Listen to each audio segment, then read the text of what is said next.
வணக்கம். இன்றைய முக்கிய செய்தி. மாநில பொதுக்குழுக்கு வருகை தந்த பொதுச் செயலாளர் ஈஸ்வரன் அவர்களுக்கு திருப்பூர் வடக்கு மாவட்டம் சார்பாக அவிநாசி லிங்கேஸ்வரர் கோவில் முன்பு உற்சாக வரவேற்பு அளிக்கப்பட்டது.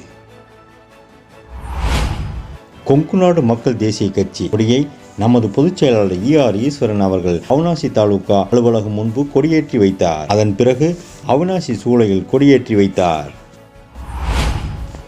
கொங்குநாடு மக்கள் தேசிய கட்சி மாநில பொதுக்குழு கூட்டம் அவிநாசி கொங்கு கலையரங்கத்தில் நடைபெற்றது.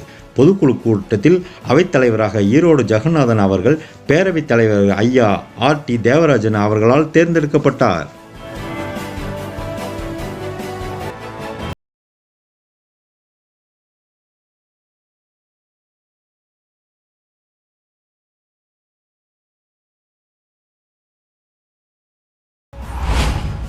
திருச்செங்கோடு துணை காவல் கண்காணிப்பாளர் அவர்களோடு சட்டமன்ற அலுவலகத்தில் திருச்செங்கோடு போக்குவரத்து சரி செய்வது சம்பந்தமாக ஆலோசனை மேற்கொண்டார்.